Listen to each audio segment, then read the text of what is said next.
E é o meu macho rosado, carregado de algodão. Perguntei pra onde ia pra rodar no mutirão. Velha cantiga solene da roça. O burrinho pedrez. Era um burrinho pedrez, miúdo e resignado, vindo de Passatempo, Conceição do Cerro ou não sei onde no sertão. Chamava-se Sete de Ouros, e já fora tão bom como o outro não existiu e nem pode haver igual. Agora, porém, estava idoso, muito idoso. Tanto que nem seria preciso abaixar-lhe a maxila teimosa para espiar os cantos dos dentes. Era decrépito mesmo à distância. No algodão bruto do pelo, sementinhas escuras em rama rala e encardida. Nos olhos remelentos, cor de bismuto, com pálpebras rosadas, quase sempre oclusas em constante semissono. E na linha fatigada e respeitável, uma horizontal perfeita do começo da testa à raiz da cauda em pêndulo amplo, para cá, para lá, tangendo as moscas. Na mocidade muitas coisas lhe haviam acontecido. Fora comprado, dado, trocado e revendido vezes por bons e maus preços. Em cima dele morrera um tropeiro do Indaiá, baleado pelas costas. Trouxera um dia do pasto, coisa muito rara para essa raça de cobras, uma jararacuçu pendurada do focinho, como linda tromba negra com diagonais amarelas, da qual não morreu porque a lua era boa e o benzedor acudiu pronto. Vinha-lhe de padrinho jogador de truque a última intitulação, de baralho, de manilha, mas vida afora, por amos e anos, outras tivera, sempre involuntariamente. Brinquinho, primeiro, ao ser brinquedo de meninos. Rolete, em seguida, pois fora gordo na adolescência. Mais tarde, Chico Chato, porque o sétimo dono que tinha essa alcunha se esquecera ao negociá-lo de ensinar ao novo comprador o nome do animal. E na região, em tais casos, assim sucedia. E ainda, Capricho, visto que o novo proprietário pensava que Chico Chato não fosse apelido decente. A marca de ferro, um coração, no quarto esquerdo dianteiro, estava meio apagada. Lembrança dos ciganos que o tinham raptado e disfarçado, ovantes, para a primeira baldroca de estrada. Mas o roubo só rendera cadeia e pancadas aos pândegos dos ciganos, enquanto Sete de Ouros voltara para a fazenda da Tampa, onde tudo era enorme e despropositado. 3.000 alqueires de terra, toda em pastos. E o dono? O Major Saulo, de botas e esporas, corpulento, quase um obeso, de olhos verdes, misterioso, que só com o olhar mandava um boi bravo se ir de castigo, e que ria, sempre ria, riso grosso quando irado, riso fino quando alegre, e riso mudo de normal. Mas nada disso vale fala, porque a história de um burrinho, como a história de um homem grande, é bem dada no resumo de um só dia de sua vida. E a existência de Sete de Ouros cresceu toda em algumas horas. 6 da manhã à meia-noite, nos meados do mês de janeiro de um ano de grandes chuvas, no Vale do Rio das Velhas, no centro de Minas Gerais. O burrinho permanecia na coberta, teso, sonolento e perpendicular ao coxo, apesar de estar o coxo de todo vazio. Apenas quando ele cabeceava, soprava no ar um resto de poeira de farelo. Então dilatava ainda mais as crateras das ventas e projetava o beiço de cima como um focinho de anta e depois o de baixo, muito flácido, com finas falripas deixadas na pele barbeada de fresco. E, como os 2 cavos sobre as órbitas eram bem um par de óculos puxado para a testa, 7 de Ouros parecia ainda mais velho. Velho e sábio. Não mostrava sequer sinais de bicheiras, que ele preferia evitar inúteis riscos e o dano de pastar na orilha dos capões, onde vegeta o cafezinho com outras ervas venenosas e onde fazem voos zumbidoras e muito comadres a mosca do berne, a lucília verde, a varejeira rajada e mais aquela que usa barriga azul. De que fosse bem tratado, discordar não havia, pois lhe faltavam carrapichos ou carrapatos na crina, reta, curta e levantada como uma escova de dentes. Agora, para sempre aposentado, sim que ele não estava, não. Tanto que uma trinca de pisaduras lhe enfeitava o lombo e que João Manico teve ordem expressa de montá-lo naquela manhã. Mas disto último, o burrinho não recebera ainda aviso nenhum. Para ser um dia de chuva, só faltava mesmo que caísse água. Manhã noiteira, sem sol, com uma umidade de melar por dentro as roupas da gente. A serra neblinava açucarada, e lá pelas cabeceiras o tempo ainda devia de estar pior.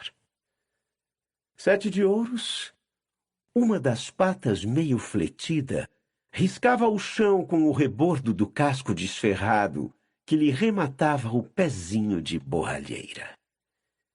E abria os olhos de vez em quando para os currais de todos os tamanhos em frente ao casarão da fazenda. 2 ou 3 deles mexiam de tanto boi. Alta, sobre a cordilheira de cacundas sinuosas, oscilava a mastreação de chifres, e comprimiam-se os flancos dos mestiços de todas as meias raças plebeias dos Campos Gerais, do Urucuia, dos tombadores do Rio Verde, das reservas baianas, das pradarias de Goiás, das estepes do Jequitinhonha, dos pastos soltos do sertão sem fim. Sós e seus de pelagem, com as cores mais achadas e impossíveis, pretos, fuscos, retintos, gateados, baios, vermelhos, rosilhos, barrosos, alaranjados, castanhos tirando a rubros, pitangas com longes pretos, betados, listados, versicolores, turinos, marchetados com polinésias bizarras, tartarugas variegados, araçás estranhos, com estrias concêntricas no pelame, curvas e zebruras pardo sujas em fundo verdacento, como cortes de ágata acebolada, grandes nós de madeira lavrada, ou faces talhadas em granito impuro. Como correntes de oceano, movem-se cordões constantes, rodando redemoinhos, sempre um vai e vem, os focinhos babosos apontando e as caudas, que não cessam de espanejar com as vassourinhas, somam-se, buscam-se. O crioulo barbeludo, anguloso, rumina estático sobre os maus aprumos, e gosta de espiar o céu além, com os olhos de teor morno salientes. O espúrio gir balança a bossa, cresce a cabeçorra, vestindo os lados da cara com as orelhas, e berra rouco, chamando a vaca malabar, jogada para o outro extremo do cercado. Ou o guzerate, seu primo, que acode à mesma nostalgia hereditária de bois sagrados, trazidos dos pacigos hindus, do Coromandel ou do Travancore. Mudo chamado leva o garrote moço a impelir toda uma fileira, até conseguir aproximar-se de outro que ele antes nunca viu, mas junto do qual e somente poderá sentir-se bem. E quando o caracupe lixado solta seus mugidos de nariz fechado, começando por um M e prolongando-se em rangidos de porteira velha, respondem-lhe o lamento frouxo do pé duro e o berro em buzina, bem sustido e claro, do curraleiro barbatão. De vez em quando, rebenta um tumulto maior. O pantaneiro mascarado, de embornal branco e quatrolhos, nasceu há 3 anos na Campina Sem Cercas. Não tem marca de ferro, não perdeu a virilidade. E faz menos de 6 meses que enxergou gente pela primeira vez. Por isso pensa que tem direito a mais espaço. Anda à roda e ataca espetando o touro sertanejo, que encurva o arcabouço de bisonte franjando um leque de dobras no cachaço e resolve mudar de vizinhança. Devagar, teimoso, força o caminho como sabem fazer boamente os bois. Põe todo o peso do corpo na frente e nas pontas das hastes, e abre bem o compasso das patas dianteiras, enterradas até aos garrões no chão mole, sustentando a conquista de cada centímetro. O boieco China se espanta e trepa na garupa do franqueiro, que foge tentando mergulhar na massa.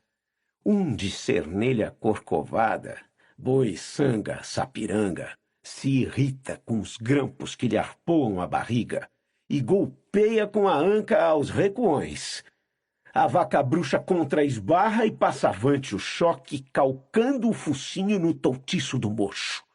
Empinam-se os cangotes, retesam-se os fios dos lombos em sela, espremem-se os quartos musculosos, mocotós derrapam na lama, dançam no ar os perigalhos, o barro espirra, engavetam-se os magotes, se escoram, escolceiam. Acolá, nas cercas, dando de encontro às réguas de Landi, às vigas de Guarantã e aos esteios de Aroeira, carnes quadradas estrondam.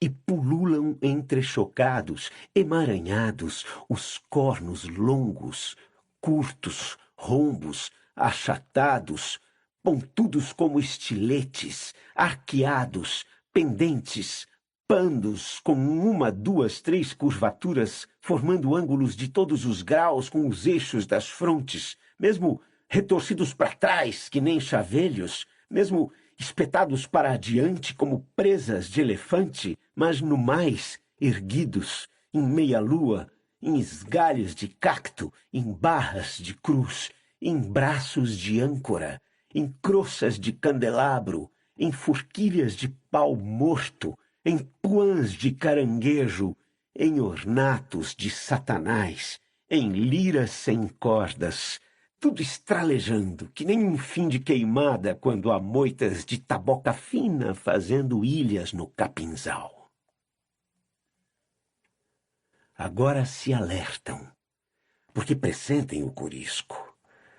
Esperam que a trovoada bata pilão na gruta longe e então se sobrechegam e se agitam, recomeçando os espiralados deslocamentos. Enfarado de assistir a tais violências, 7 de Ouros fecha os olhos, rosna engasgado, entorna o frontispício e, cabisbaixo, volta a cochilar. Todo calma, renúncia e força não usada. O hálito largo, as orelhas peludas fendidas por diante como 2 mal enroladas folhas secas. A modorra que o leva a reservatórios profundos.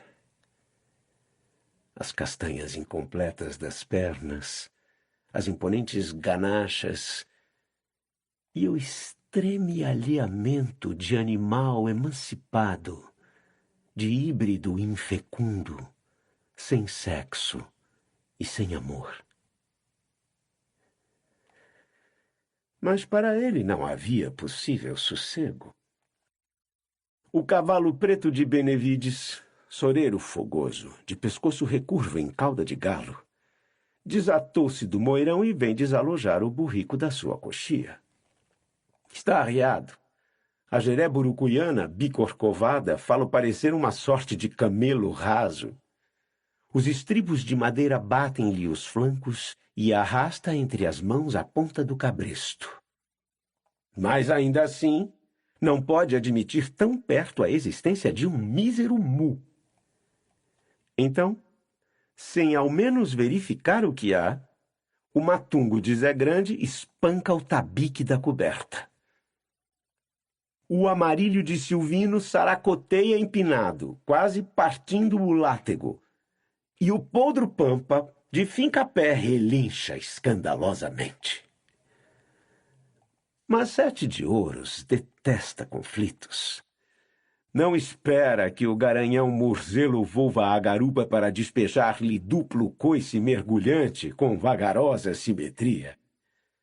Que também, do outro lado, se assoma o podro Pampa espalhando a crina e arreganhando os beiços, doido para morder. Sete de Ouros se faz pequeno, escoa-se entre as duas feras, desliza, e pega o passo pelo pátio a meio trote e em linha reta, possivelmente pensando: quanto exagero que há!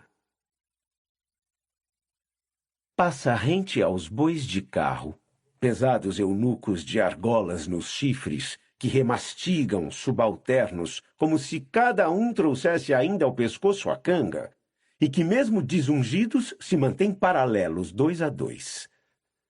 Corta ao meio o grupo de vacas leiteiras já ordenhadas, tranquilas, com as crias ao pé, e desvia-se apenas da açucena. Mas também qualquer pessoa faria o mesmo. Os vaqueiros fariam o mesmo. O Major Saulo faria o mesmo, pois a açucena deu à luz há 2 dias um bezerrinho muito galante, e é bem capaz de uma brutalidade sem aviso prévio e de cabeça torta, pegando com uma guampa entre as costelas e a outra por volta do umbigo, com o que, contado ainda o impacto da marrada, crível é que o homem mais virtuoso do mundo possa ser atirado a 6 metros de distância e a toda velocidade, com alças de intestino penduradas e muito sangue de pulmão à vista. E Sete de Ouros, que sabia do ponto onde se estar mais sem tumulto, veio encostar o corpo nos pilares da varanda. Deu de cabeça para lamber veloz o peito, onde a cauda não alcançava. Depois esticou o sobrebeiço em toco de tromba e trouxe-o ao rés da poeira, soprando o chão. Mas tinha cometido um erro. O primeiro engano seu nesse dia. O equívoco que decide do destino e ajeita caminho à grandeza dos homens e dos burros. Porque quem é visto é lembrado. E o Major Saulo estava ali. Ora, veja, louvado tu seja. Meu compadre Sete de Ouros está velho. Mas ainda pode aguentar uma viagem vez em quando. Arreia este burro também, Francolin. Sim, senhor, seu major. Mas o senhor está falando sério ou é por brincar? Me disseram que isso é sério. Fecha a cara, Francolin. Com a risada do major, Sete de Ouros velou os olhos desgostoso, mesmo sem saber que eram donas de duras as circunstâncias. Francolin viera contar que não havia montadas que chegassem. Abrira-se um rombo na cerca do fundo do pasto do açude, por onde quase toda a cavalhada varara durante a noite. A esta hora já teriam vadeado o córrego e descambado a serra, e andariam longe, certo no brejal, lambendo a terra sempre úmida do barreiro, junto com os bichos do campo e com os bichos do mato. O major dera de taca no parapeito muitas vezes, alumiando raiva nos olhos verdes e enchendo o barrigão de riso. Depois voltou as costas ao camarada e fazendo festas à cachorrinha Sua Cara, que pulara para cima do banco, começou a falar vagaroso e alto, mas sem destampatório, meio rindo e meio bravo, que era o pior. Tenho vaqueiros que são bons violeiros. Tenho cavalos ladinos para furarem tapumes. Devagar eu uso, depressa eu pago. Todo mundo aqui vale o feijão que come. E hoje, com um tempo destes, a gente atrasada. Afinal, mandou Sua Cara descer do banco e se desvirou de repente encarando Francolin. Quantos animais ficaram, mulato mestre, meu secretário? Primeiro que todos, o cardão do senhor, seu major. Silvino, Benevides e Leofredo têm os cavalos lá deles. Zé Grande também, eu também. Tem o Baio de seu Tonico, tem o Alazão e o Rio Grande. Eu até já estou achando que eles chegam, seu major. E Francolin baixava os olhos, sisudo, com muita disciplina de fisionomia. Francolin, você hoje está analfabeto. Pensa mais, Francolin. Tem também, só se for o cavalo de Cilhão, de Sadonacota, mas o Podro Pampa. Mas esse não serve. O Podro já está com carretéis nas munhecas, mas ainda não acabou de ser bem repassado. O Podro vai, Francolin. Então dão. Assim estão todos. Conta nos dedos, Francolin. Tem de ir 10 fora nós dois. Falta um cavalo, seu major. Francolin, você acertou depressa demais.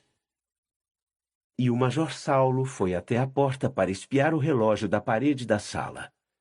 Maria Camélia chegou com a cafeteira e uma caneca. Quente mesmo, para velho? De pelar, seu major. Sempre com a mão esquerda alisando a barriga, o Major Saulo chupava um gole, suspirava, ria e chuchurreava outro. E a Preta e Francolin, certos, a um tempo, sorriam, riam e ficavam sérios outra vez. Dá o resto pro Francolin, mas sem soprar, Maria. E o major, já de cigarro na boca, se debruçava no parapeito, pensando alto. Boi para encher 2 trens, e mais as vacas que vão ficar no arraial. Para a gente sair ainda é cedo, mas melhor que chovesse agora, no modo de dar uma estiada com folga. E nessa hora foi que 7 de Ouro se veio apropinquando brando. Arreia esse burro também, Francolin. Sim, senhor, seu major. Só que o burrinho está pisado e quase que não enxerga mais. Que Manuel não enxerga, Francolin? E o Major Saulo parou, pensando com um dedo enérgico rodante dentro do nariz. Mas, sem mais, se iluminou. São só 4 léguas. O João Manico, que é o mais leviano, pode ir nele. Agora, Francolin, vá-se embora, que eu já estou com muita preguiça de você. Mas a Preta Maria Camélia se foi ligeira, levando o decreto do Major Saulo de novidade para a cozinha, onde arranchavam ou labutavam 3 meninas, 4 moças e 2 velhas, afora gatos e cachorros que saíam e entravam. E logo se pôs aceso o mundo. O João Manico vai tocar boiada no burrinho. Imagina só, meu Deus do céu, que graça! Porém, cá fora, a vaqueirama começava o corre-corre, pega-pega, arreia-arreia, aos gritos benditos de confusão. Vamos, gente! Pessoal, quem vai na frente bebe a água limpa! Voz pomposa, Raimundão, o branco de cabelo de negro. Sinoca, larga o que tem dono, que esse cochonilho é o meu! Com Sinoca das Taquaras, que já teve pai rico.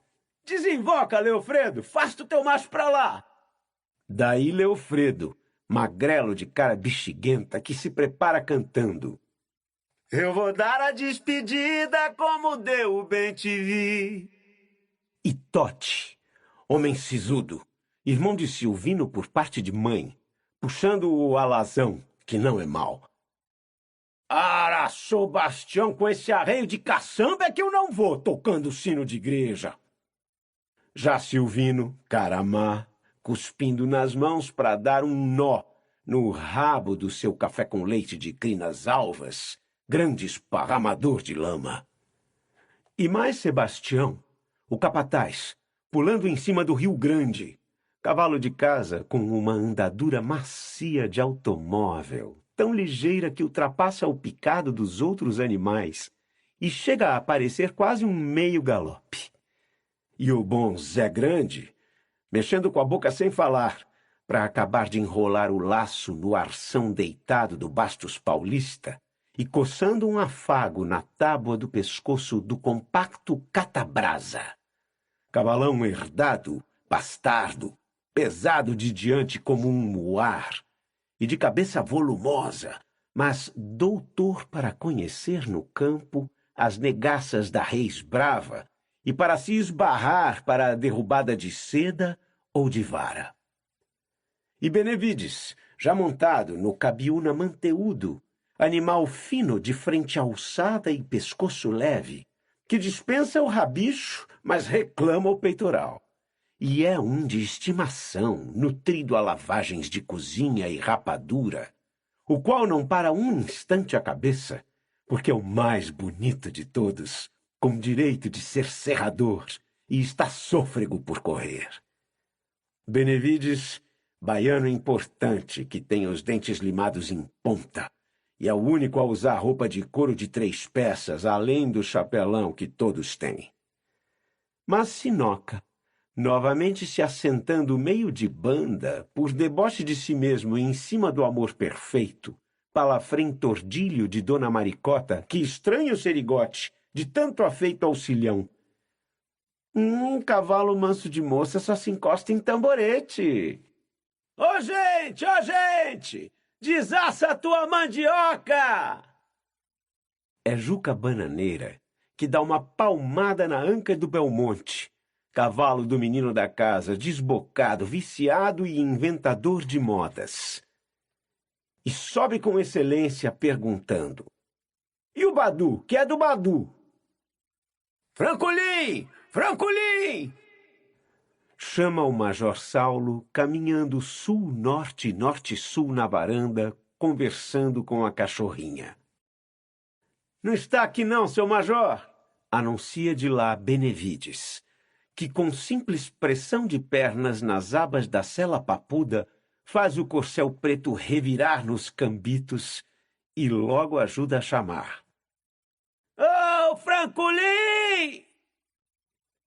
As vacas fogem para os fundos do eirado, com os bezerrinhos aos pinotes. Caracoleiam os cavalos com os cavaleiros em giros de picadeiro. E sua cara correu para latir, brava, no topo da escada. Badu! Ô, Badu! Já bem ele ali, Juca. Foi se despedir da namorada. Enfim, surge Francolim vindo da varanda do lado, mastigando qualquer coisa.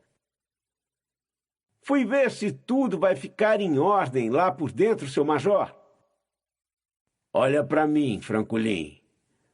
Joá com flor formosa não garante terra boa. Arrancha aqui, perto das minhas vistas.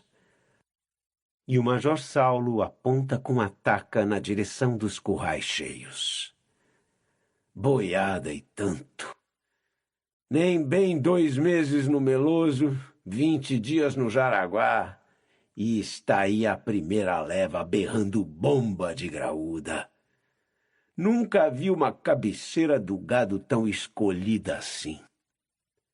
Isso, seu major, é só gordura honesta de bois. A gente aqui não faz roubo. E o que é que eu tenho com os santos olhos?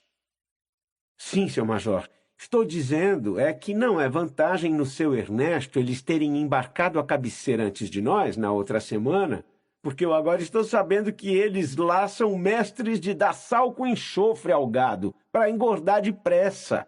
Gordura de mentira, de inchação. Cala a boca, Francolin. Estão todos assanhados, não cabendo no curral.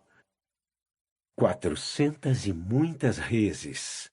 Lotação de 2 trens de bois. Na véspera, o Major Saulo saíra pela invernada com os campeiros, ele escolhendo, eles apartando. O peso era calculado a olho. O preço fora discutido e combinado em telegramas. E já chegara o aviso do agente. Os especiais estavam esperando na estação do Arraial. Vá lavar sua cara, Francolin. Lavar cachorro a essa hora, seu major? Não, lavar sua cara mesma, de você. Tempo de trabalho entrou, Sebastião. Sebastião subira a escada e se chegara. Com polainas amarelas e pés descalços. Concordou. Ia dizer qualquer coisa, mas fechou a boca a tempo, porque o Major Saulo continuava olhando para a aglomeração de bois. Nos pastos de engorda ainda havia milhares deles, e até junho duraria o êxodo dos rebanhos de corte. E, como acontecia o mesmo em todas as fazendas de ali próximo, e com ligeiras variantes nas muitas outras constelações de fazendas escantilhadas em torno das estaçõezinhas daquele trecho, era a mobilização anual da fauna mugidora e guampuda. Com trens e mais trens correndo, vagões repletos, atochados, consignados a Sítio e Santa Cruz. Depois, nos meados da seca, os pastos se esvaziavam e os boiadeiros tinham de espalhar-se em direção aos longínquos centros de cria para comprar e arrebanhar gado magro. Pelas queimadas já estariam de volta. Repouso, primeiro sal, primeiro pasto, ração de sal todos os meses na lua nova e pronto. Recomeçar. Vai cair chuvinha fina, mas as enchentes ainda vão ser bravas. Esse ano acaba em 6. Pode juntar o povo, Sebastião. Chama Zé Grande. Mas que é aquilo, Francolin?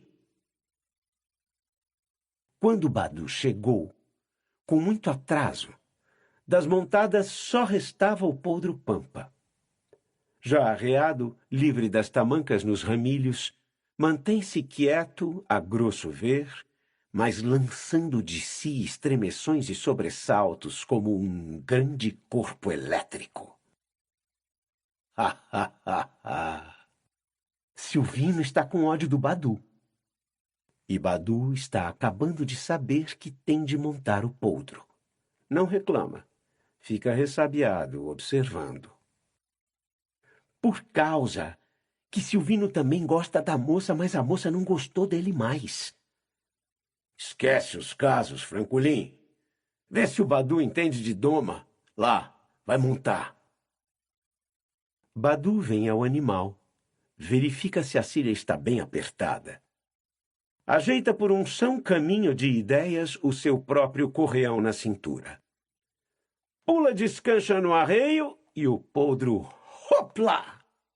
Esconde o rabo e funga e desanda num estardalhaço de peixe-fera pego no anzol. Se empinou, dá um de ancas, se empina, sai de lado, ajuntando as munhecas, sopra e bufa, se abre e fecha, bate crina, parece que vai disparar. O Major Saulo assiste impassível. Só no verde dos seus olhos é que pula o menino do riso. Mas Francolin não se contém. Silvino assobiou no ouvido do bicho, eu reparei, seu major. Se o senhor mandar, eu vou lá, por autoridade nessa gente. Caiu o que eu vi. Era um super salto magistral, com todas as patas no ar e a cabeça se encostando na cauda por debaixo do resto. Mas Badu não caiu. Perdendo os estribos, aperta os joelhos na cabeça da jereba, issa o podro nas rédeas e acalcanha nele as rosetas, gritando: Desce a serra, pedidor! Ha! Grudou as pernas no Santo Antônio firme. Está aí, Francolin. Você ainda acredita no que vê? Sim, senhor, seu major. Sou prevenido. Mas tem outra coisa que eu careço de dar parte ao senhor. Faz um passo para lá, Zé Grande, que eu preciso de um particular urgente aqui com o patrão. Que é, Francolin Fonseca? Francolin Ferreira, seu major. O que é que eu sei no certo, mas mesmo no certo, que Silvino vai matar o Badu hoje. Na minha fazenda ninguém mata outro. Dá risada, Francolin. Sim, senhor, mas o caso não é de brinquedo, seu major. Silvino quer beber o sangue do Badu. Se o senhor fornece ordem, eu dou logo voz de prisão no Silvino, no arraial, depois do embarque. Escuta, Francolin, não é nas pintas da vaca que se mede o leite à espuma. Vamos embora de uma vez. E o Major Saulo desce a escada da varanda com a corte de Francolin e Zé Grande e vem devagar a passos pesados para o esteio das argolas. Puxa o cardão, Francolin. Ô, João Manico, Manicão, meu compadre. O que é que você está esperando para enjambar esta outra azêmola? E o major sobe no cardão, que mesmo tão grande quase se abate e encosta a barriga no chão. Já encabrestado, Sete de Ouros não está disposto a entregar-se. Vai, mas custa. Quando outros o irritam, é a divisa de um burricoque ancião. Com rapidez, suas orelhas passam a postura vertical, enquanto acompanha o homem com um olho de esguelha a fito de não errar o coice. João Manico anda-lhe a roda aos resmungos, põe o baixeiro, depois, pelo certo, antes de arriar, bate na cabeça do burrinho como Deus manda. Sete de Ouros se esquiva à clássica. Estira o queixo e se acaçapa, derreando o traseiro e fazendo o arreio cair no chão. Então o vaqueiro se convence de que precisa de mostrar melhores modos. Ei, burrinho, acerta comigo, meu negro. Assim, Sete de Ouros concorda. João Manico passa-lhe a mão espalmada no pescoço, e ele gosta, e recebe bem a manta de pita. Já não reage, conformado. Dá apenas o repuxão habitual da barriga, contraindo bruscamente a pele do cilhadouro às ilhargas e das ilhargas ao cilhadouro. Encrespa e desencrespa também o couro do pescoço. E acelera as pancadas na cauda no vai e vem bulhento de um espanador. Ao aceitar o freio, arreganha demais os beiços num tremendo sorriso de dentes amarelos, mas logo regressa ao eterno cochilo até que João Manico tenta montar. Ara viva! Está na hora, João Manico, meu compadre. Você e o burrinho vão bem, porque são os dois mais velhos e mais valentes daqui. Convém mais você ir indo atrás, à toa. Deixa para ajudar na hora do embarque. E o Sete de Ouros é velho, mas é um burro bom, de gênio. Você não sabe que um burro vale mais do que um cavalo, Manico? Compadre seu major, para se viajar o dia inteiro em marcha de estrada, estou mesmo com o senhor. Mas para tocar boiada, ei, Deus me livre, que eu quero um burrinho assim. Mais coragem, Manico, sem gemer. Suspiro de vaca não arranca estaca. Mas que é que você está olhando tanto, Francolin? É acolá, no outro extremo do eirado, Juca Bananeira que brinca de mexer tranças na crineira de Belmonte e conversa com Badu. Você faz mal de andar assim desarmado de arma. Silvino é onça-tigre. Todo mundo sabe que ele está esperando hora. Aí Badu, atravessando na frente do arreio a longa vara de ferrão, e mostrando o poldro agora aquietado, exausto de pular, só diz: Comigo não tem quem tem. Eu também. Quando vejo aquele, fico logo amigo da minha faca. Mas Silvino é medroso, mole, está sempre em véspera de coisa nenhuma. Aí fiando. Quem tem inimigo não dorme. E Juca Bananeira vai para a eloquência porque confia tanto na moleza de Silvino quanto um tem farinha aí acredita na imobilidade de uma cobra-cipó. Ou uma cobra-cipó crê na longura alta de uma acauã. Mas Badu guina o poldro vindo cá para perto do canto, onde João Manico conversa ainda com o major. Sete de Ouros espetou as orelhas para frente. É calmo e comodista, mas de maneira alguma honesto. Quando João Manico monta, ele não pula por preguiça. Mas tem o requinte de escoucear o estribo direito primeiro com a pata de diante, depois com a de trás, cruzando fogos. Não falei, compadre, seu major? Bicho medonho. Burro não amansa nunca de todo, só se acostuma. Mas o major Saulo largava, sem responder, rindo já longe, rumo aos vaqueiros, lá junto à cerca, com os cavalos formados em fileira como um esquadrão de lanceiros. Olha só, vai trovejar. E Leofredo mostrava o gado, todos inquietos, olhos ansiosos, orelhas erectas, batendo os parênteses das galhas altas. Não é trovoada, não. São eles que estão adivinhando que a gente está na horinha de sair. Mas nem bem Sinoca terminava, e já morro abaixo, chão adentro, trambolhavam emendados 3 trons de trovões. Aí a multidão se revolveu, instantânea, e uma onda de corpos cresceu pesada, quebrou-se num dos lados do curral e refluiu para a banda oposta. Em pânico, procuravam a saída. Vi, vão dar o que fazer. Vigia ali. Tem muito crioulo caraço caçando gente para arremeter. Ei, Zé Grande. Zé Grande passa a correia do berrante a tiracolo e continua calado observando. Para a sabença do gado, ele é o melhor vaqueiro da tampa. Homem ledor de todos os cestros e nequícias do bicho-boi. Só pelo assim do marruás bulir ou estacionar, mede ele o seu grau de má fúria, calcula a potência de arremesso e adivinha para que lado será o mais dos ataques e qual pata de apoio, o giro dos grampos e o tempo de volta para a segunda ofensiva. Ixi! Muito boi pesado, são os de Fortaleza, só curraleiro alevantado, nação de boiarisco. Olha aquela aratã em Araçá, que as ádias está empurrando os outros para poder ficar no largo sozinha, não deixa nenhum se encostar. É para curro, vaca roda saia. Parece com a que pegou você, mas o Josias, Tote? Mas eu já disse, já jurei que não foi culpa minha, e não foi mesmo.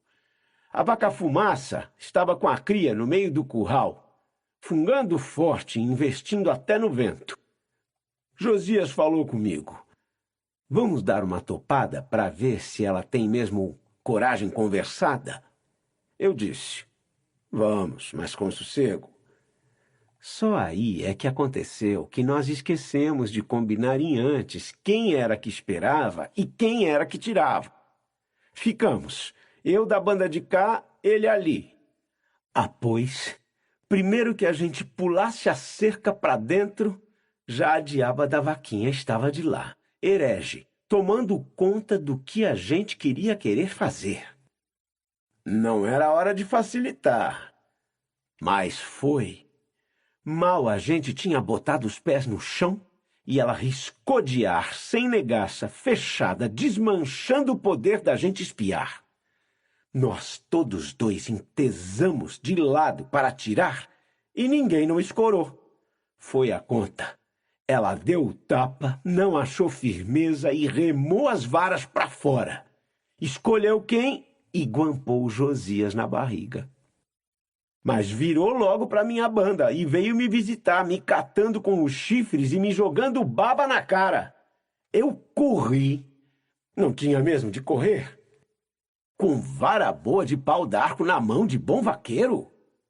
Mas minha vara ela tinha mandado longe, não falei? Josias foi o mais desfeliz, porque foi jogado para tudo quanto era lado, com a monstra sapateando em cima dele e chifrando. Mas ela só não me pegou também, porque com o fezoê até o bezerrinho levou susto e atravessou na frente entre nós dois, espinoteando com a caudinha na cacunda. Quando eu ia pular a cerca, ela ainda me alcançou na sola de um pé. Juntou com a força do pulo que eu ia dando, e eu caí por riba do monte de achas de aroeira que estava lá. Culpa eu tive. Má sorte do companheiro. Era o dia dele, o meu não era. Ei, vamos mudar de contar coisas tristes que seu major não gosta. Major Saulo cavalga para cá, acabando de fazer a volta completa dos currais, com Zé Grande e Sebastião dos lados e Francolin. Agora, o que é que há e o que é que não há, Zé Grande? Eu acho que a boiada vai bem, seu major. Não vão dar muito trabalho porque estão bem gordos e com preguiça de fazer desordem. Boi bravo tem muitos, mas isso o senhor pode deixar por conta da gente. Pé duro tem poucos. Agora eu acho que tem alguns que a gente devia de apartar. Olha, seu major, aquele laranjo agarrotado está só procurando beira de cerca. E o marruás crioulo? Esse ali, cor de canela, do pelo arrepiado, que assusta até com o batido de rabo dos outros. Pois eles dois hão de querer escapulir, e é um perigo os outros estourarem atrás. Aquele camurça, de focinho preto até por dentro das ventas, está cego de um olho. Estará mesmo? A garanto. Olha agora, todos estão gostando de bater nele da banda cega. Não chega no arraial sem estar muito machucado. E, se a gente descuidar, ele, a toinha, pega a querer pinchar para fora da estrada, do lado do olho-são. Aquela vaca moura também. É maligna, está judiando com os outros a traição. O resto está em ordem. Caso com tua fala, Zé Grande. Sinoca mais Tote vão separar aqueles 4 e trazer outros do curral pequeno para repor no lugar. Mas, virgem, não viram aquela prenda? Ia como boi de corte. Vigia se é capão ou não. E o major Saulo indicava, mesmo na beira do estacado, um boi esguio preto azulado, azulego. Não. Azul asa de gralha, água longe, lagoa funda, céu destapado. Uma tinta compacta, despejada do chanfro sobre unhas e escorrendo, de volta, dos garrões ao topete, com color azulíssimo. É inteiro? Não, é roncolho. Mais bonito como um bicho de Deus. É só de longe, seu major. De perto ele é de cor mais trivial. E que me importa? Não quero esse boi para ser Francolin que não sai de perto de mim? Aparta já também. E vamos. Vamos com Deus, minha gente. Dá a saída, Bastião. Vê com isso, compadre Manico. Pobre burrico 7 de ouros, que não tem culpa de ser duro de boca, nem de ter o centro de gravidade avançado para o trem anterior do corpo. Toca, gente, ligeiro, faz parede. Sebastião entrou no curral. Zé Grande, o guieiro, sopra no berrante. Os outros se põem em 2 alas divergentes. Fazem paredes, formando a xiringa. Sinoca escancara a porteira, que fica segurando. Leofredo, o contador, reclama. Apertem mais para o gado sair fino, gente. Ajusta, Juca. Tu não sabe fazer gado? Ei, um! É o primeiro jacto de uma represa. Saltou uma vaca china, estabanada, olhando para os lados ainda indecisa. 2. Pula um pé duro, mofino como veado perseguido. Passam todos. 3, 4, 5, 10, 15, 20, 30. Ei, boi, ei, boi, ei, boi, ei, boi, ei, boi. 50, 60. Rebate esse bicho bezerro para um lado. Não presta, não pesa nada. 80, 100. Cerca o mestiço da Uberaba. Topa, Tote. É bicho bronco. Chifre torto orelhudo, desinquieto e de tundá. Exclamam os vaqueiros, aplaudindo um auroque de anatomia e maciez esplêndidas, que avançou querendo agredir. Estampa de boi brioso. Quando corre bate caixa, quando anda amassa o chão. Agora é o jorro, unido, de bois enlameados, com as ancas emplastadas de sujeira verde, comprimidos, empinados, propelindo-se, levando-se de cambolhada num atropelo estrugente. Os flanqueadores recuam, alargando o beco. É boi, é boi! 450 e 60. Pronto, seu major. Corta de lado o major Saulo, envolto na capa larga, comandando. Dianta, Leofredo! Da banda de lá, Badu! Vão à frente Zé Grande tocando o berrante e Sebastião, que solta a toda garganta o primeiro aboio, como um bárbaro refrão. Ê, boi, oi, oi, oi. Escalonados, do flanco direito, Leofredo, Tote, Sinoca e Benevides. Da banda esquerda, Badu, Juca Bananeira, Silvino e Raimundão. Boiada boa! Proclama o major, zarpando.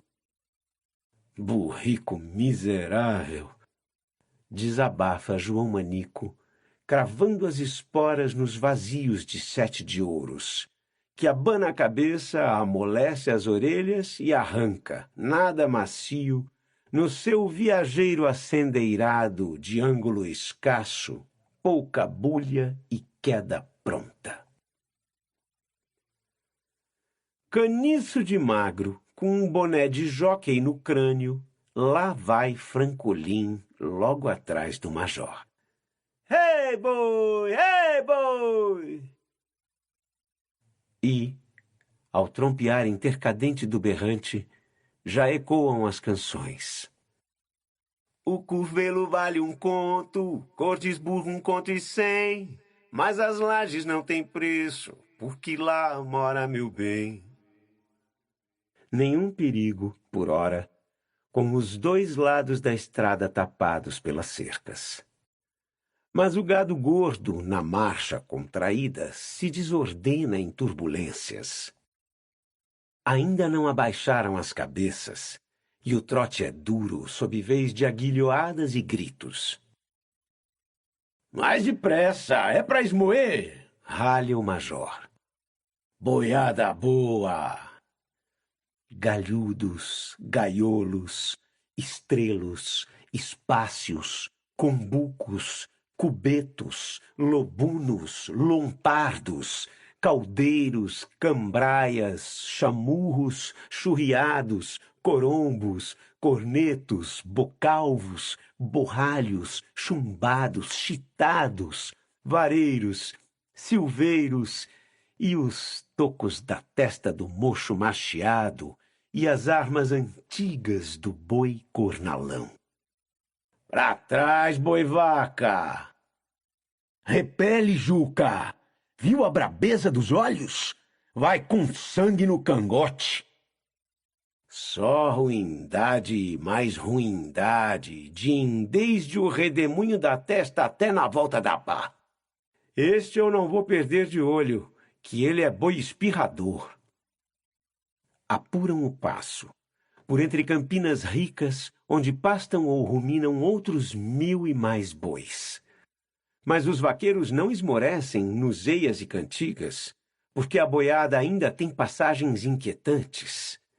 Alarga-se e recomprime-se sem motivo.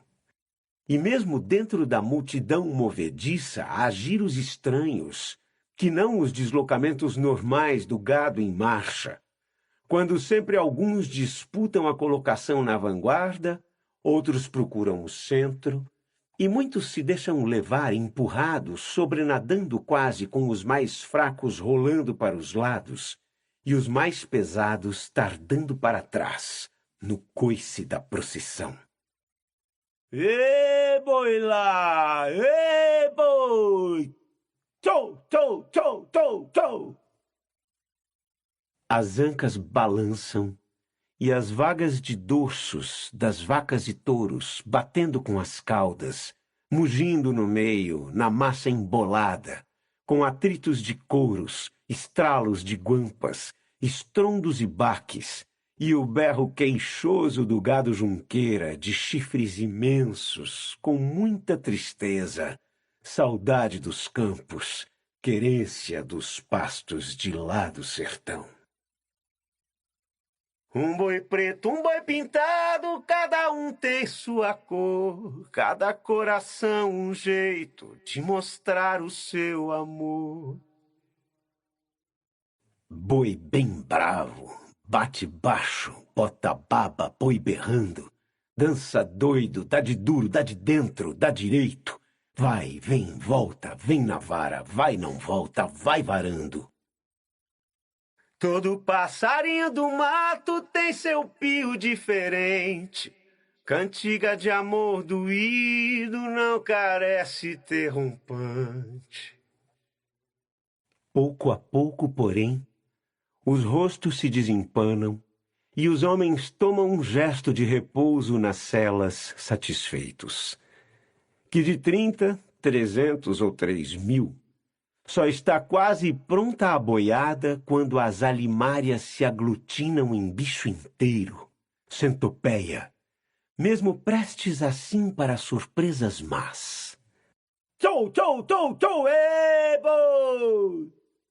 E agora, pronta de todo está ela ficando, cá que cada vaqueiro pega o balanço de busto, sem querer e imitativo, e que os cavalos gingam bovinamente. Devagar, mal percebido, vão sugados todos pelo rebanho trovejante. Pata a pata, casco a casco, soca, soca, fasta vento, rola e trota, cabisbaixos, mexe lama pela estrada, chifres no ar. A boiada vai como um navio. Põe pra lá, marroeiro. Investiu? Quase. Coisa que ele é acabanado e de cupim que nem zebu. Fosse meu, não ia pro corte. Bonito mesmo, desempenado. Até me lembro do Calundu. Qual esse, Raimundão? O Calundu? Pois era um zebu daquela idade, o maior que eu já vi. Guzerá? Acho que. Baio como paulatão? Cor de céu que vem chuva. Berrava rouco de fazer respeito. Todo zebu se impõe. Aquele mais. Que marruás. Por quê? Parecia manso e custava para se enxoriçar. Mas um dia brigou com o reprodutor dos Oliveiras, zebu também dos Pintados. Ferraram luta sem parar por bem 2 horas, e o Calundu derrubou o outro quase morto no desbarrancado. E para se lidar? Não era qualquer vaqueiro chegado de fora, não. Tinha mania. Não batia em gente a pé, mas gostava de correr atrás de cavaleiro. De longe ele já sabia que vinha algum, porque encostava um ouvido no chão para escutar. Olha, que vamos entrar no cerradão. Tento aí, para eles não se espalharem para os lados. Abre a guia, afrouxa o coice! Grita Juca Bananeira, transmitindo o comando de Sebastião. Os costaneiros se afastam e aboiam prolongado. Ê, boi! Ei, ei, ei!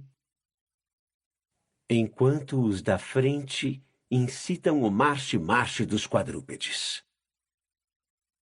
Ê, boi-vaca! Tou, tou, tou, tou, tou! Ei, ei, ei, ei!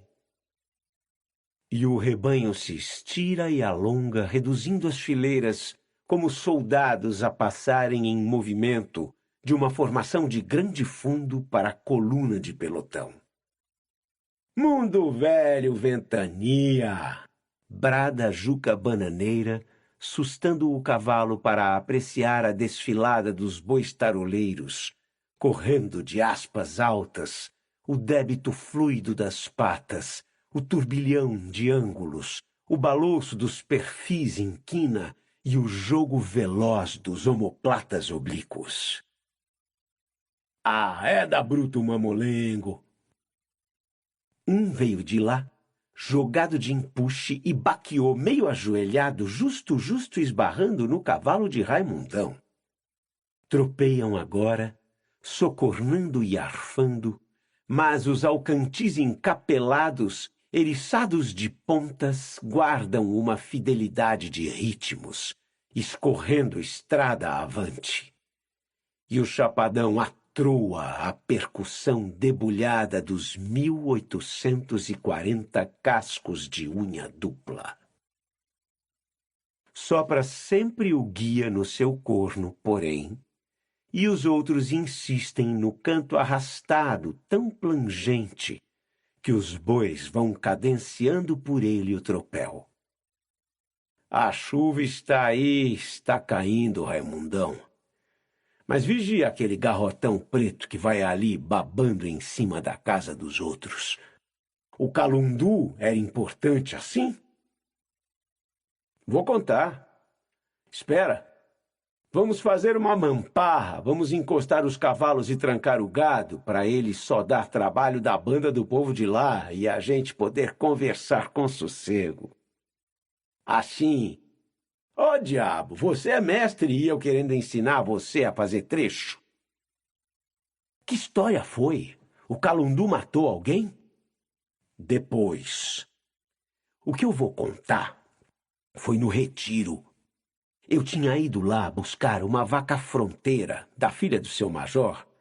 A vaquinha tinha parido na beirada da lagoa e jacaré comeu a cria. Por isso ela estava emperreada. Tinha virado bicho do mato, correndo atrás de qualquer barulhinho, arremetendo à toa.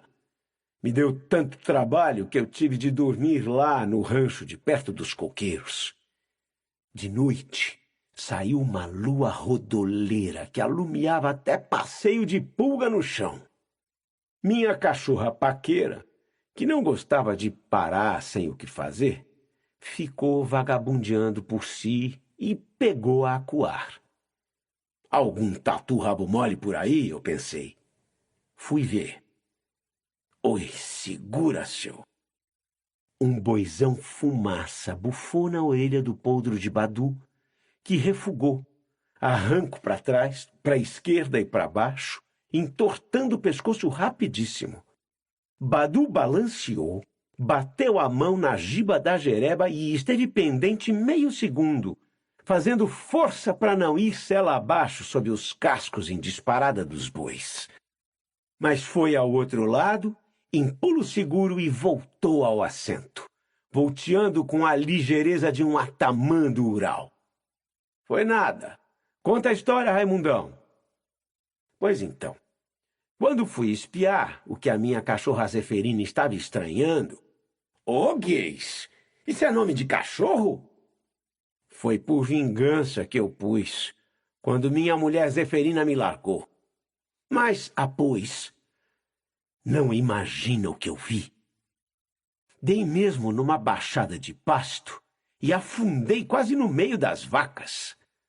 Já disse que estava lindeza de claridade de noite. E, de repente, eu vi que o gado estava cheio de ideia, começando um manejo esquisito. Mandei a cachorrinha calar a boca e então pude apreciar direito. As vacas desinquietas estavam se ajuntando, se amontoando num bolo, empurrando os bezerros para o meio, apertando, todas encalcando, de modo que aquilo tudo espremido parecia uma rodeira grande rodando e ficando cada vez mais pequena, sem parar de rodar. E daí? Espera. Olha a chuva descendo o morro. Ei, água do céu para cheirar gostoso, cheiro de novidade. É da fina. Mas então o Calundu, que era o garrote delas, ainda parecia ser mais graúdo do que era mesmo, rodeando as vacas, meio dando as costas para a manada, assim de cabeça em pé. E aí, eu ouvi um miado longe.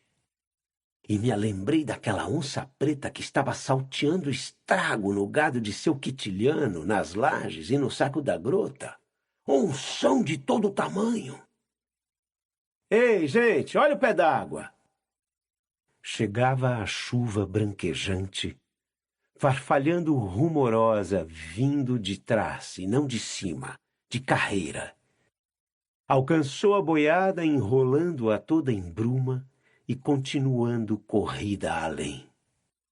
Os vultos dos bois pareciam crescer no nevoeiro, virando sombras esguias de répteis desdebuchados, informes, com o esguicho das bátegas espirrando nos costados. O pisoteio teve um tom mole de corrida no bagaço, e houve mugidos. Mas, roufenho, o berrante trombeteou de novo, mais forte na frente. Canta, gente! E aí soltaram a chuva de verdade. Chuva pesada, despejada, um vasto vapor opaco. Era como se a gente passasse por debaixo de cachoeira. E desenxergaram-se de todo os bois. Mas os vaqueiros cantavam juntos.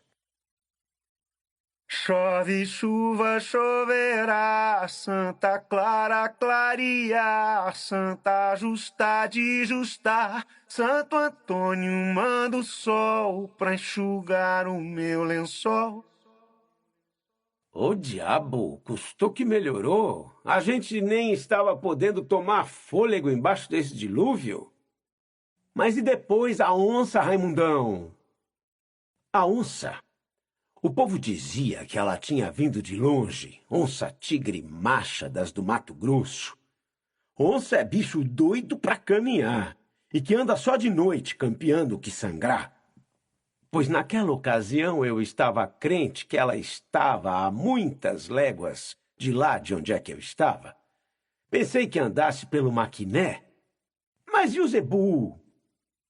Bom, quando eu ouvi o miado, fui para perto de um angico novo por causa que eu estava sem arma de fogo e onça não trepa em pau fino, se diz. Que ela não tem poder de abarcar com as munhecas. Aquilo eu pedi a Deus para mandar ela não vir do meu lado. Fiquei alegre quando escutei melhor o miado da bicha-fera lá por trás do tabocal. E o Calundu cavacava o chão e bufava com uma raiva tão medonha que aí fiquei mais animado por ele estar me protegendo e até tive pena da pobre da oncinha. E depois, a tigre chegou no Marruás? Perde essa moda. Zebu é zebu mesmo e Marruás é garrote dos outros. Mas aí eu vi a Canguçu. Vi o vulto dela. Porque era lua cheia, noite clara, já falei. Urrando assanhada, Raimundão. Eu já vi uma sussuarana rompente uma vez. Não, é capaz. Onde foi que já se viu onça tocaiar criação desse jeito? Aquilo. Ela vem é feito gato quando quer pegar passarinho. Deitada, escorregando devagarinho com a barriga no chão, numa maciota, só com o rabo bulindo. Os olhos é que alumiam verde, que nem vagalume bagudo. Mas pulou no cangote do zebu? Quiote, Kiu! Você acredita que ela não teve coragem? Naquela hora, nem o capeta não era gente de chegar no guzerá, velho de guerra. Nem toureiro afamado, nem vaqueiro bom, mulatinho campista, viriato mais salatiel, coisa nenhuma. E quem chegasse era só mesmo por ter vontade de morrer suicidado sem querer. Ixi! Mas o Calundu cada vez ia ficando mais engerizado e mais maludo, ensaiando para ficar doido, chamando a onça para o largo e xingando todo nome feio que tem. Aquilo eu fui bobeando de espiar tanto para ele, como que nunca eu não tinha visto o zebu tão grandalhão assim. A corcunda ia até lá embaixo no lombo e na volta passava do lugar seu dela e vinha pôr chapéu na testa do bichão. Cruz. E até a lua começou a alumiar o Calundu mais do que as outras coisas, por respeito. Eu estou quase não acreditando mais, Raimundão. Bom, pode ter sido também uma visão minha. Não duvido nada. Mas então foi que eu fiquei sabendo que tem também anjo da guarda de onça. Você sabe que quando a tigre arma o bote, é porque ela já olhou tudo que tinha de olhar e já pensou tudo que tinha de pensar. E aí nunca que ela deixa de dar o pulo, não é? Pois nesse dia a Canguçu disseste que imaginou mais um tiquinho, porque ela desmanchou o dela andando de rastro para trás um pedaço bom. Depois correu para longe, sem um miado e foi-se embora. Onça esperta. Oi, que é? Estamos chegando no córrego. Vamos lá. Vigia só, como a cheia está alta. A água, quando dando na metade do engazeiro. Que é do barranco? Sumiu, está vendo? Virgem. E a garanto que em até de noite ainda sobe mais. A lua não é boa. Ano acabando em 6. A enchente está vindo de desde as cabeceiras, senão não descia tanta folha de buriti. Pois disse que tem 4 dias que lá nas nascentes não para de chover. Chega Francolin de galope com um recado do major para Sebastião. É para esperar um pouco e não apertarem o gado na travessia. Está feio. Mas isto aqui não se compara com a passagem das boiadas no Jequitinhonha. Conheço. Atravessei aquele com 600 cabeças de gado da Bahia. O mais difícil não é pela largura, mas porque é rio bravo de correnteza. A gente tinha de tocar adiante um lote de bois mansos mais acostumados que não tivessem medo. Alguns até alugavam uns ensinados de um sitiante da beira do rio, e a gente cruzava no batelão, vigiando a boiada nadar. Chega o major chamando por Sebastião. Estou vendo que o val agora está pior do que o resto. Melhor era distorcer mais para baixo, onde deve de estar dando mais pé. Pé já não dá mesmo em lugar nenhum, seu major.